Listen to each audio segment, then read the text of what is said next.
It is June 5th, and it's the very first day of my CSA box. It's like 100,000 degrees in my car, so excuse the noise, but I'm headed out to Glen Valley Organic Farm. I decided to do the CSA box again this year from them. So I definitely thought that I recorded video of me at the farm, but apparently I didn't, probably because there were people actually working there when I went to pick up my box. But here's a little overview of the things that I got this week. Mint, fiddleheads, leaf lettuce, bok choy, and then these lily spears as well, wild lily spears, green garlic, rhubarb. It was quite the box, and I'm very excited for this to be the start of the year. There's always a little bit of an adventure with ingredients that are new to me, so that was fun too. I feel like people don't post videos or talk about how messy your kitchen gets when you're making food content. I was doing a bunch of like big batch cooking last night and then did not clean up before I went to bed. So first things first, I need to clean everything, including myself. Shower, I need breakfast, I need to clean the kitchen, and then I need to make a new batch of granola today. I need to use up my wild lily spears that I got and my fiddleheads, which takes some processing. I definitely need to finally process all of my squashes. Yeah, so big cooking day, but number one, food. I need to eat something. I get my CSA box through Glen Valley Organic Farm here in Abbotsford, BC. If you've never heard of a CSA before, it is community supported agriculture. What that means is before the season begins, people subscribe to the service, everybody pays in, and then you get a share of whatever is produced on the farm. So you can do it weekly or you can do it every other week with this specific CSA. I choose to do every other week because I'm just feeding one person. And depending on the harvest, you get however many shares are allotted to that farm. So I get one share of each every other week's harvest. And I found last year that the food is so much bigger than you expect. Sometimes you're getting things that are completely unexpected as well, things that you would never see in a grocery store. Like this week, I got fiddleheads and wild lily spears. So I think the best thing for me to tackle it is to write out everything I'm going to get in my box, because they do give me an email a week ahead, or Saturday ahead of when I get it on Thursdays, letting me know what's going to be in it. And I will say, I love Glen Valley Organic. They are so organized. Their emails are super clear. They give you recipes in case you don't actually know how to cook certain things. They give you tips on storage. I think it's just so well organized, and I really appreciate that. But what I learned from last year is finding a way that you can use all of the produce, even if it means like you process it and maybe freeze some things. That's a really useful way to make sure that you're getting the most out of the freshest stuff. One of the other things I learned last year is that it keeps a lot longer, and I couldn't figure out why. I was like, why is this food keeping so much longer in my fridge than anything from a regular grocery store? And then I realized it's because it's coming straight from the field. And normally it comes from the field and then it gets shipped and then the grocery store puts it out and you don't know how long it's taken. With this, it's really like it still has dirt on it. It's coming straight from the farm and into my fridge. So it does last a little bit longer. Um, but yeah, so this is what I do. I start off my week by writing down everything that I'm going to get and any notes that I might have, like the fiddleheads, for example. I found out you needed to boil them for 15 minutes. Otherwise, they are poisonous, is what I was told. There's something in them that'll make you really sick. You won't die, but you'll just get really sick. So I sort of make my initial list, and then I start brainstorming with what I also have on hand in my pantry and what I'm feeling like that week, what I might want to make. And I start out in my meal planning section. And I will show you what the end of my week looked like, because I absolutely had extra notes after all of this. So I'll show you how it turned out. I'll put an image up on the screen. But I think the process, people assume that you just absolutely know what to do with a whole bunch of produce that you're getting, and instantly things are just made like it's some Nora Ephron movie and inspiration comes to you. but you do need to be a little organized. I do still shop at the grocery store for things that I need as well. So this just little extra step helps me so that nothing is going to waste. I'm not letting any produce be forgotten in my fridge, and I'm getting through using the seasonal produce as much as I can. One of the other things I really loved about this process last year is that I really started to appreciate going through and eating seasonally. I feel like it's really changed my relationship with food to know, like, okay, well, this is only in for 1 week or 2 weeks, and then after that, it was not going to be available anymore. I thought that was really interesting and very valuable. If you have ever done a CSA box, if it works differently where you're from, leave a comment below, because I would love to hear how different farms are doing this. I only have the experience with my specific farm that I'm working with. And by working with, I mean paying money to get things from. They're not sponsoring this video or anything. But yeah, let me know what you think, what your experiences have been. I know there's also different types of CSA boxes. Like I know that there's one depending on where you live for fish. Obviously, I'm a vegan, so that's not happening for me. Um, but yeah, and this box last year, I also went with a fruit option. They partner with a farm in the Okanagan that provides fruit, but I found it was just so much fruit. And unless you're doing jams, like if you're making jams, I think it would be great, or if you're a much bigger family, but one person, it was just way too much fruit for me. And so I decided not to go with that again this year. And then also they are partnering with a local foraging company. So that's why you see on my list, I got wild lily spears and the fiddleheads. And in future boxes, there will be other foraged items, which I think is really exciting to try something totally new. The other stuff I got in my box, if you can't read my handwriting, is green leaf lettuce, rhubarb, mint, spinach, radishes, bok choy, I know I spelt it bok choy, and green garlic. So that's what I'm working with this week on the menu.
Okay, wild lily spears. Had never heard of them, didn't know that they were a thing.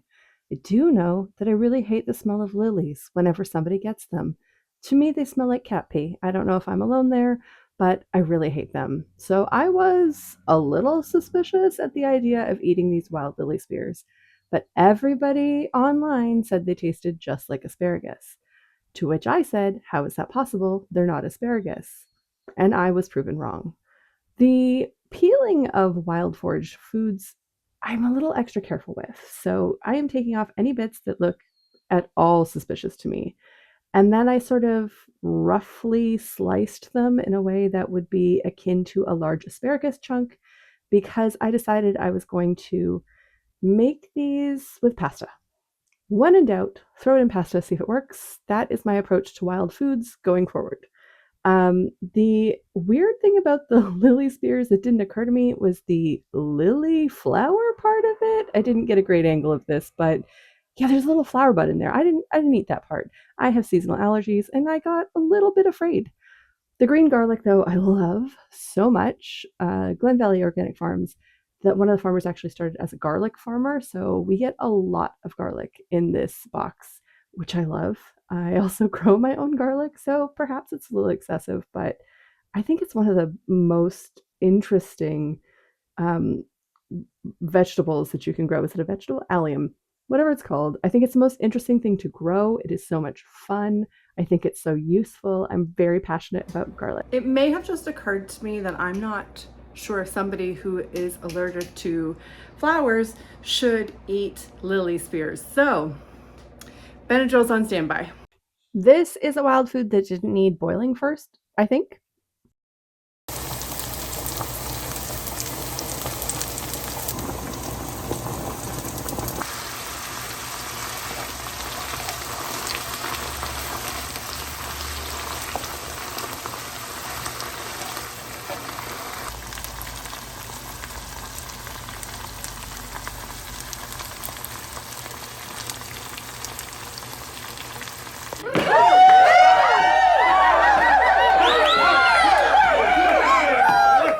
Okay, everybody kept saying that they would taste like asparagus, and I thought, yeah, sure, how could a lily, like a flower, taste like asparagus? They taste just like asparagus.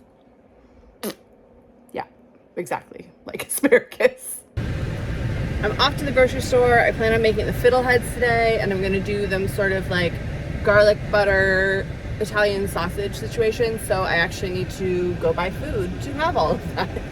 I feel like we're always just taking grocery store trips together. It's so hot out right now.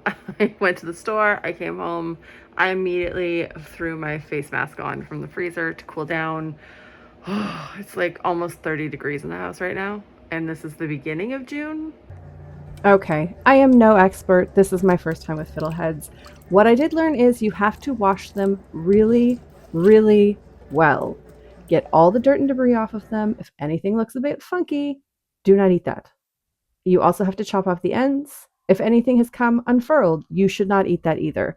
I'm going to be honest, the idea of eating fiddleheads was not something that had ever entered into my life before this week, and it was kind of a scary experience. Everybody on the internet told me I was going to die if I didn't do exactly what they told me to do. And that's not a fun way to be introduced to a food. But everybody also said they were delicious, and I should march on and make sure that I eat them. They are a delicacy. They are very hard to forage. They are part of a fern. I believe it's the ostrich fern. I could be wrong there. And they have to be hand foraged. They're full of tannins, so they turn your water brown, but you are supposed to boil them for 15 minutes to make sure that whatever is in them is not going to make you sick. I don't know what is in them, but I did as I was told. And I decided to do them sort of garlicky buttery themed, and that naturally went with some Beyond Meat Italian sausage and the first use of the barbecue of the season.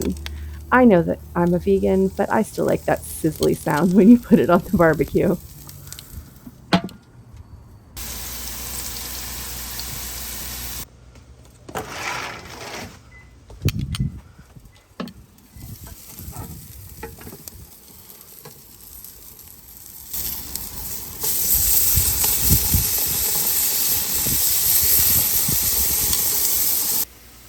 All right, back in the kitchen, I'm sauteing some green garlic in olive oil with chili peppers, and then I am putting the fiddleheads right in there, and I finished it with a little butter and lemon juice. They were so good, served with baguette on the side, and these beautiful, oh, I love them, beautiful mild Italian sausages from Beyond Meat.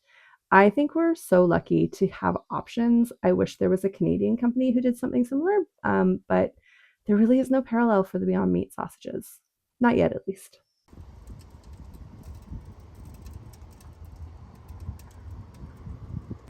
Okay, bear with me. I'm sweaty. It's 1,000 degrees, but I'm gonna try my first ever fiddlehead.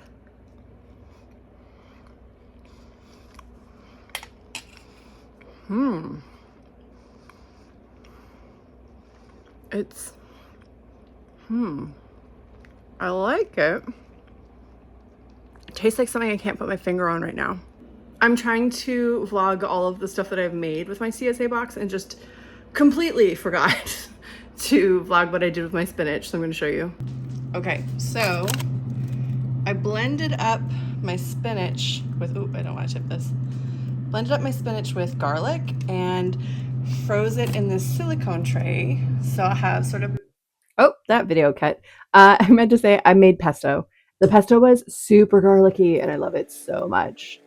One of the other ways that I'm preserving the food this month is through making mint tea. I got a huge bunch of mint and I didn't want herbs to go to waste, but I wasn't really using them at the moment. So I decided, what if I brewed some extra super concentrated mint tea and then froze it in my big ice cube trays and then use that to make with some fresh lemon and some water whenever I wanted mint tea. And honestly, this is a good idea.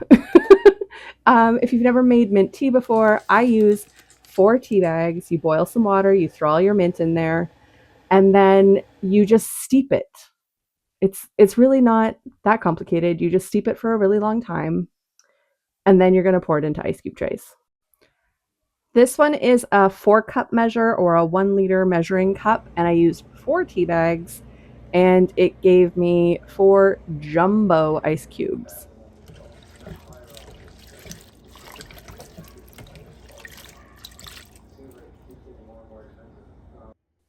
Have you ever heard of Big Mac salad?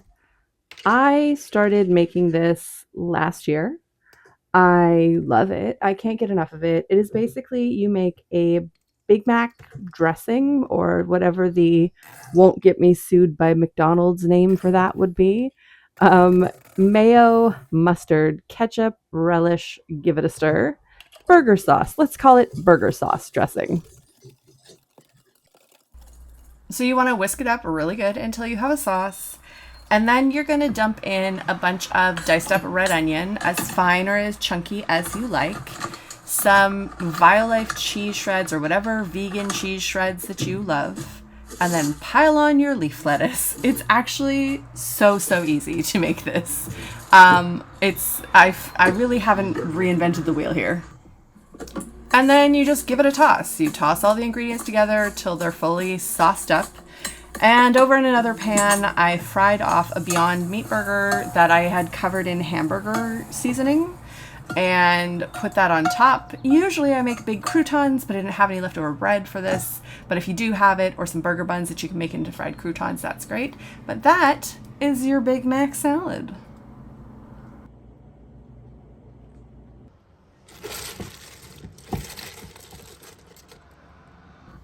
I had so much bok choy and didn't really know what to do with it that could be original, but I thought, you know what? Why not just lean into what's great with? I'm going to saute the bok choy with some soy sauce and garlic. And then on the side, I'm making this peanut butter tofu, for lack of a better name. It's sort of a take on a pad thai style sauce. You do crunchy peanut butter, lime juice, sugar, and soy sauce, and you mix it all together until it forms like a really smooth sauce. You can use a little water to thin it out if you want, but I like a thicker, chunky sauce, so I didn't do that on this day, but you can adjust it to whatever your taste might be. Usually you also add in a little hot sauce. I didn't on this day. I just left it as is. And then over my wok, I soaked all my bok choy, and I got it all really hot with some oil and threw in the bok choy and then just lightly seasoned it with the soy sauce and garlic.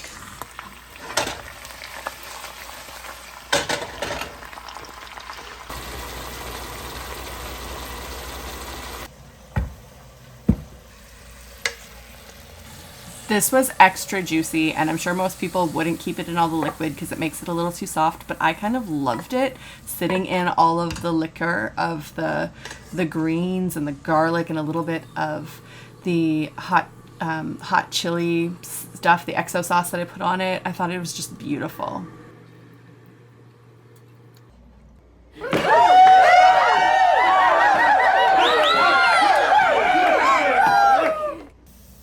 I had roasted some tofu that I coated in cornstarch for 40 minutes at a 400-degree oven, and then when it's sizzling hot, you bring it out, you throw it in the peanut sauce, and you give it a good toss. Again, most people probably would have thinned this out, but I went for extra chunky.